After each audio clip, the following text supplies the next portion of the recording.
All-Star Batman issue 5. Scott Snyder writing and John Romita Jr. on art. No backup in this one. The whole issue was the main story, which is probably why it's 2 weeks late, because Romita Jr. had to draw about 8 extra pages or whatever. Yeah.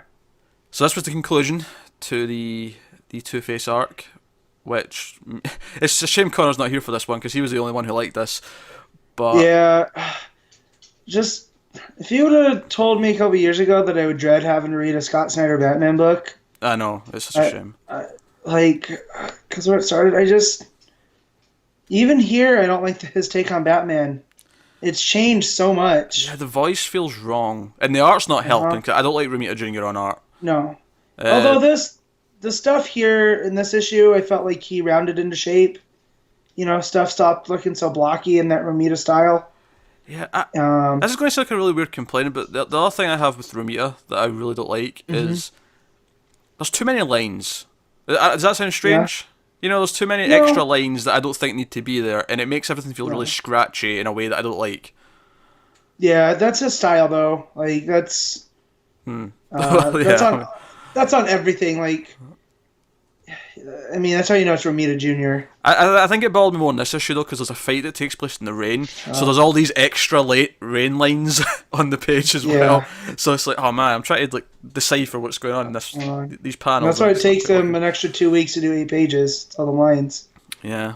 As for the conclusion to the story, Batman and Two-Face, they get off the boat. There's some ridiculous action with, Batman, Duke, and Two-Face going off a waterfall, and Batman has a nice little moment where he saves everyone on the boat, even though it's a bunch of people trying to kill him for the ransom or. See, now that's Batman. Like, that's what I feel Snyder gets right. Yeah. That moment's Batman. Even as he's going over the falls, he makes sure that the boat that's on fire full of villains doesn't go over the falls. Yeah.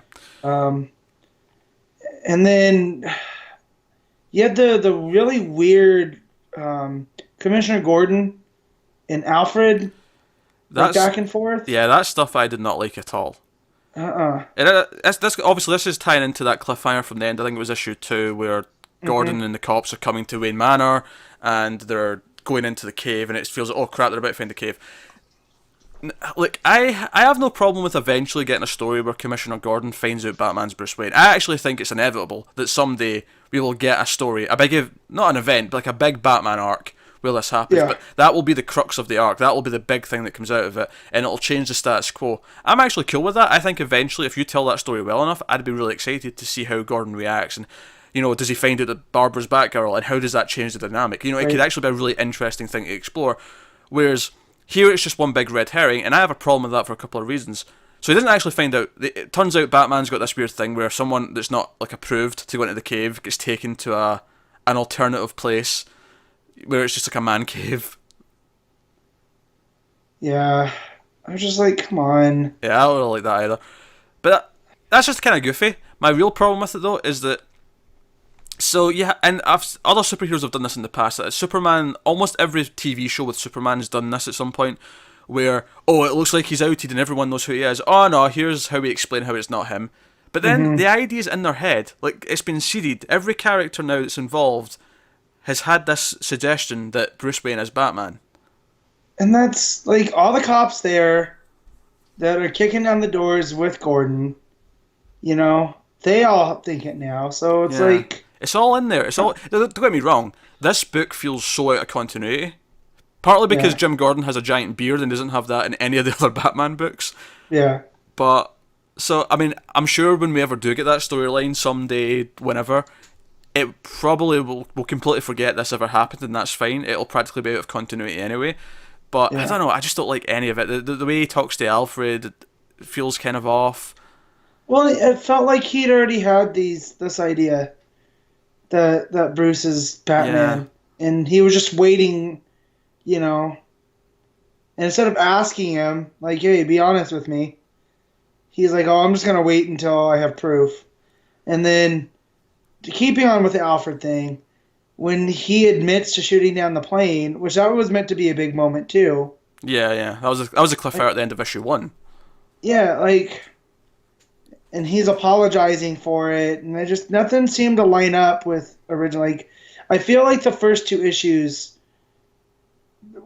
like something changed while Snyder was writing them, and he decided to take it in an opposite direction. I don't know if something changed or if I see what you're saying, but I think it's less Yeah. that something changed. It's more that those two issues were designed in a really kind of cynical way to give you these big cliffhangers to make everyone want to find out what happens. What, come back. Why is Alfred betrayed him? Is Gordon going to find out his back? And I think that no, that was never really going to be where they were going. And we even said that. I said after that first cliffhanger, of course Alfred's not really betraying Batman. There'll be a reason for it. But they played it as this big thing, and I can't help but feel deflated by the reveal. But at the same time, I'm kind of glad. I don't want this book to completely alter the fabric and status quo of Batman. I want to enjoy the story that does that, not this weird side thing that I'm not really enjoying. Yeah, and that's what, like you said, with the arc that'll eventually come when Gordon finds out. I want it to be a big long arc. I don't want it to be in the last 10 pages, in the 6th issue. Or hell, or 5th issue. I don't even mind if it is the kind of thing where he kind of thinks he knows for a while. If you build that over time and you have these little scenes where you can see him considering it, and maybe there's these small moments where so that by the time the reveal finally comes, or maybe it is a surprise to Batman that Gordon just comes out and calls him Bruce one night. But you build to it. You have that arc where he discovers it and realizes, and what makes him finally admit or come out to Batman and say, "I know who you are." Let's deal with this. There's a lot of story potential in those things, and I feel like here it's just this crappy little red herring that doesn't go anywhere, and we have this goofy explanation as to how they don't find the cave. Oh, he's got and it's Gordon that even says it. I was like, oh, do we really think he has a mechanism that takes us to an alternate place? Kind of thing. Well, if that's the case, then Alfred should have just let him through. Well, he even says that even his butler doesn't know about, and I think that's the implication is that Alfred didn't know that this, which is weird. Alfred helps him build all this crap. Yeah, which tells me he's slacking on his cleaning job too. Yeah, that extra room has not been cleaned in forever. Then, and then there's the whole Two-Face stuff, and I'm sick of Snyder overwriting magic serums, medical and terms. Yeah. That's been since basically the Owls. It's been a plot point in each of his arcs. It's gotten worse and worse. And here it's this thing that'll either turn you completely into Two-Face or completely into Harvey, depending. And then Batman injects him, and we think he's done it. And no, it turns out he gave him something that will stop the thing from ever working. He's synthesized this up. Of course he did. And it just feels really goofy. It feels really forced. I don't know. I'm really depressed by how much I don't like All-Star Batman, because I love Snyder's Batman at the start of New 52, and even more so his Dick Grayson stuff, the Black Mirror hardcover. Go read that. It's phenomenal. It's one of the best Batman stories ever. I love that thing to death, and now it just feels like the voice is wrong. It feels like there's these crazy plot points that are coming in that I don't really like. I feel he needs a break from Batman. He does. He needs to do something else. Give him who could we give him to work on that you wouldn't expect? I think a horror based book in Gotham. See Gotham by Midnight. Give that to him. Yeah. Let him do the paranormal investigators in Gotham. I think that would suit him to a T. Yeah, that'd be good. And obviously that he's doing this event in the summer with Capullo, which is apparently Batman focused, but it is also a big Rebirth related event. So I'm hoping that the actual plot is not just him coming up with it. It's it's like John's and the team. But no, this is the next step in Rebirth. Yeah. So let him get some editors that are kind of shepherding him, instead of letting him do whatever he wants. Since you brought it up, I want to bring up what it's supposed to be. This event with Batman, and he described it as a Batman heavy metal rock opera. And part of me wants to see that. The other part of me is terrified. Because, when I think of Batman, I don't think heavy metal. You know what I mean? Or rock opera. yeah. What do those means? And we know it's not just he says Batman focused, but we know it's not just it's like he'll be the center of whatever it is, which makes me think it's going to focus on the Three Jokers thing aspect of Rebirth. That's the impression I get. I hope it's good. I really do. I hope he can. I hope the next So arc I. with Mr. Freeze. I hope that's good. I'm excited for that. Yeah, Different I artists liked coming in. it when he did his first annual out of New 52. How'd you like that free story?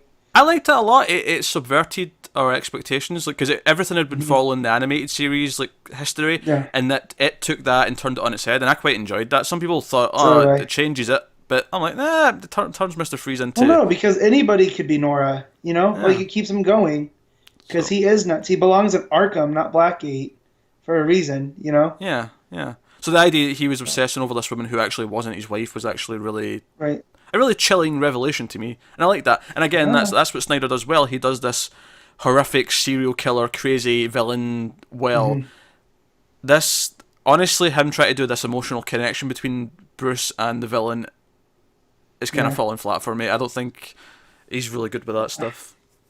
Yeah, so this is what I've learned over his many issues of Batman. He's great at writing Bruce for the most part. He's great at Joker and Gordon. Not so great at Riddler and Two Face. Hmm. And even here, I feel like his Gordon was slightly off Yeah, in this I issue. liked his. That was more towards the New 52 Yeah. era, but yeah, his. Well, Was I there. agree. He writes a good Gordon up until Gordon shaved and Be- went on a bat suit.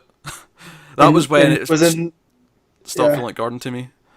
and he was in the Marine Corps for Yeah. however time. Yeah, craziness.